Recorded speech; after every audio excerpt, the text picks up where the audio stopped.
Hari Om, Bhagavad Gita, Chapter 6, verse 35. Dhyana Yoga, Meditation.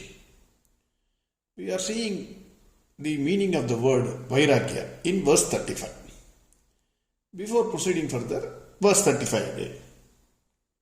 Shri Bhagavanu Vacham Asamshayam Maghabhago Manodurnigraham Chalam Abhyasena tu Kaundeyam Vairagyena Cha Grighyate. Bhagavan, day before yesterday, we saw Bhagavan agreed with Arjuna. Arjuna, whatever you are saying is correct. Mind is very difficult to control, but it can be controlled. Bhagavan further said, the way to control the mind is, one is abhyasa, practice, another is vairagya. Then we went into the word vairagya to see what actually Bhagavan is conveying through the word vairagya. Yesterday we saw Vairagya, first step for Vairagya is Viveka. Viveka is Nitya Anitya Vastu. Nitya Vastu is Bhagavan Krishna. What was it previously, lakhs and lakhs of years, when the world was created, he was there. Today also it will be there. Tomorrow also it will be there. Whereas Anitya Vastu, it will not be there. Today we are there, tomorrow we can't say whether we will be there or we will not be there. So Nitya Vastu is permanent, always permanent. Anitya Vastu is impermanent. It will remain for some time and then it will go off. So that is Anitya Vastu. First we need to understand this is the basic qualification. Whatever enjoyment, whatever thing you are getting, you must understand whether it is a Nitya Vastu or Anitya Vastu. First discriminate, use your intellect, whether it is Nitya Vastu or Anitya Vastu. Anitya Vastu you reject, Nitya Vastu you hold on to it. You must be like fish out of water. If you are separate, if your thinking goes out of Nitya Vastu, you must be like fish out of water. This is what we saw as Viveka. Now what is Vairagya? Vairagya is, after analyzing Nitya Anitya Vastu, one should not do what is prohibited from doing. Please listen carefully. We are seeing the excerpts of Kanchi Paramacharya that continues even today. Now, the next step, Vairagya, first thing is, one should not do what is prohibited from doing. Even if he is not doing what is expected to do. So, he gives an example to understand this. Suppose you have cold. So, December month, everybody will invariably have cold because of the chillness. You go to a doctor. Doctor gives you a medicine and says you should not touch ice cream or any other cold substance. He gives a medicine and also says the condition. Now, Acharya says, even if you don't take the medicine, it is okay. But if you take any cold substance like ice cream, then it is dangerous for your health. You have to get admitted into hospital. Hence he says, never do what you should not do. This is the first thing. Next, the main enemy in the realization of truth, Bhagavan Krishna, soul, Atma, anything you name it, or Bhagavan Shiva, your Ishta Devata, anything, is Indriya Sugha, bodily pleasures. It could be taste, it could be smell, it could be hearing, it could be your bodily pleasure, whatever it is. Slowly and steadily try to control them. Start from you are regularly taking, let us assume, more than what you require, food, more than what you require. Start reducing it. Start from today. That is what he is saying. It should go to the extent of rejecting even Bharat Ratna.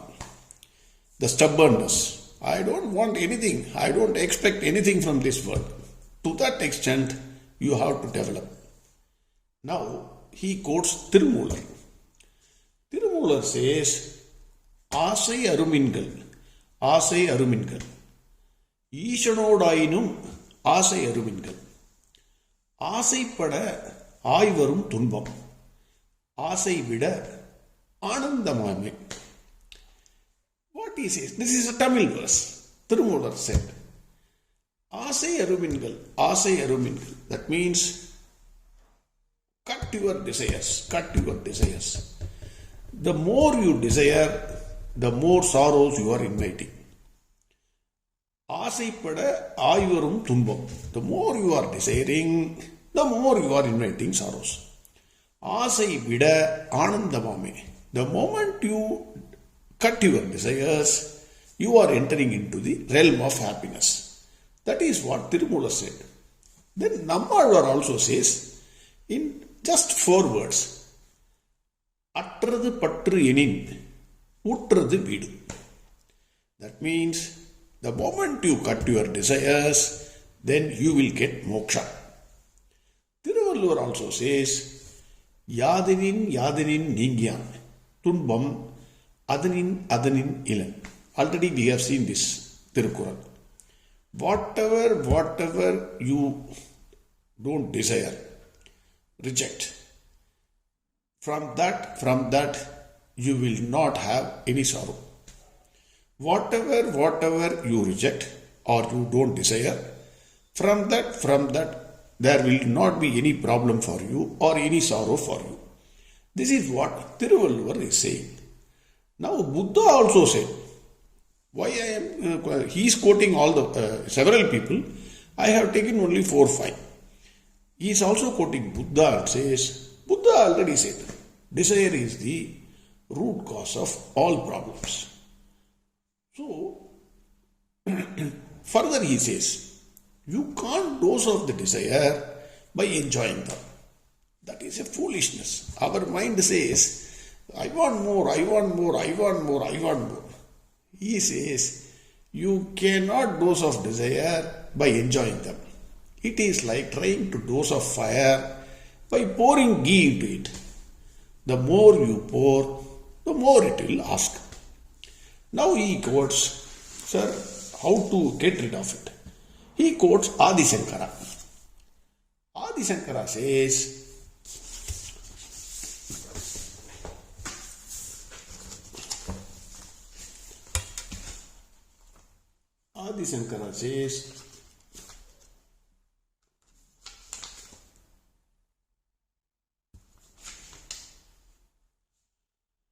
Tat Vairagyam Jugupsa Va Darshana Shravanadibihi Degadi Brahma Paryante Hyanitye Bhoga Vastuni.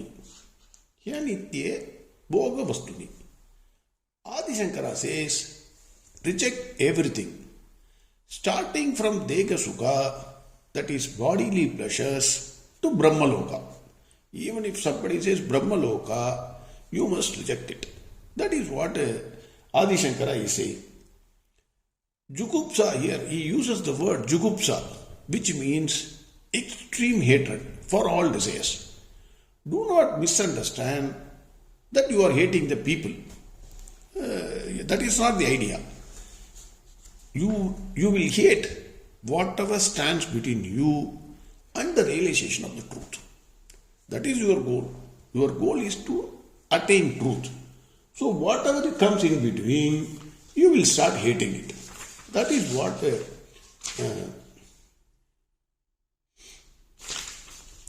Adi Shankara says. Now, Adi Shankara says, Yadaiva kakavishtayam, which means this is the wonderful way to get rid of everything. Yadaiva kakavishtayam.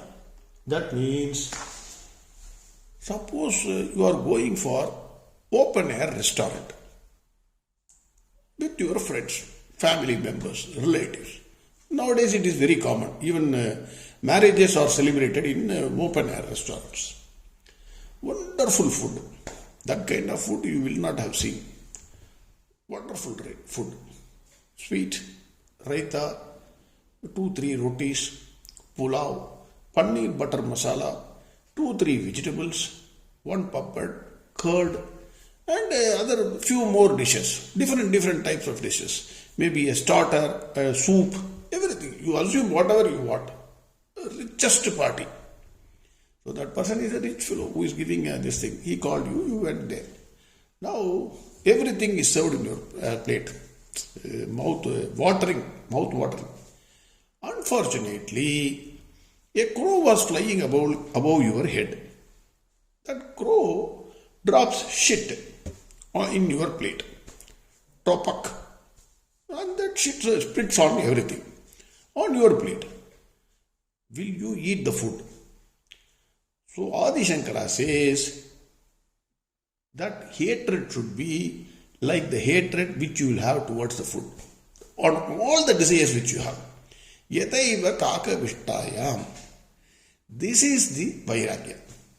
Yadaiva kakavishtayam. That is what Adi Shankara is saying. Hence, first stage is Karma Yoga, second stage is Viveka, third is Vairagya. We have seen Karma Yoga you should do properly, whatever is your obligatory duty you must do. Surrender it to Bhagavan Krishna. Second, Nitya Anitya Vastu Viveka. Third is Vairagya. So, after you develop this Vairagya, Adi Shankara says, Kasya Sugam Na Karodi Viragaha. That means, any Suga, whatever gives you Suga, is your enemy. That is what he is saying. Pattinathar also says, Pattinathar is a Tamil saint. Kadaranda Usiyum Varadhakan Kadaividike. Which means, even the needle, we use needle to stitch buttons or the cloth. If you go to a tailor, you will be using a needle in which there will be a small hole, which we call it as here, or eye hole, whatever it is. You put a thread through that. If that hole is broken, that whatever is a small hole which is there in the needle, if it is broken, then it becomes useless. Even that needle will not come after you die. Kadaranda Usiyum Varadhakan Kadaividike. So he says, you don't get attached to any of the things in this world. Nothing is going to come with you. Nothing matters. Nothing will come. Finally, Vivekam and Vairagyam will go together. One without the other is useless. This should be practiced slowly and steadily.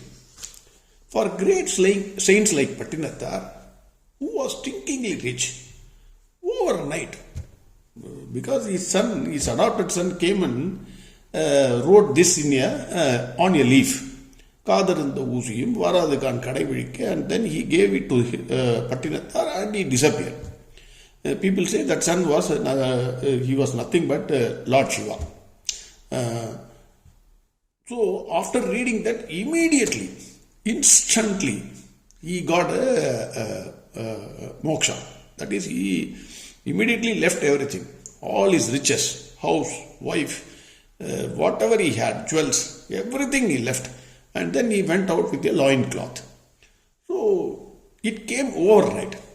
But for people like us, it may not come overnight. Then you should not say, sir, let me also enjoy all the pleasures, whatever is given.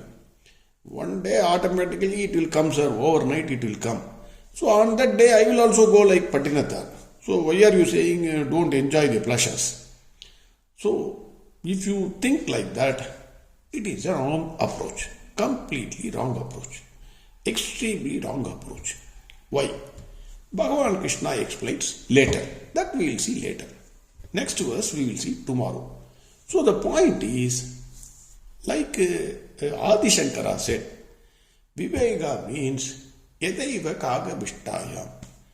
The moment you start hating whatever is your desire, you are moving towards happiness or bliss. That is what Adi Shankara says. So we have seen 3 points here. Vairagya, the word Vairagya used in verse 35 means it is not simple. Vairagya means karma yoga first. Second is viveka, nitya vastu. Third is you have to start disciplining yourself. Whatever desire, if you have moved towards desire, then you are moving away from bliss. If you move away from desires, you are moving close to bliss. That is what we are seeing. Again, verse 35.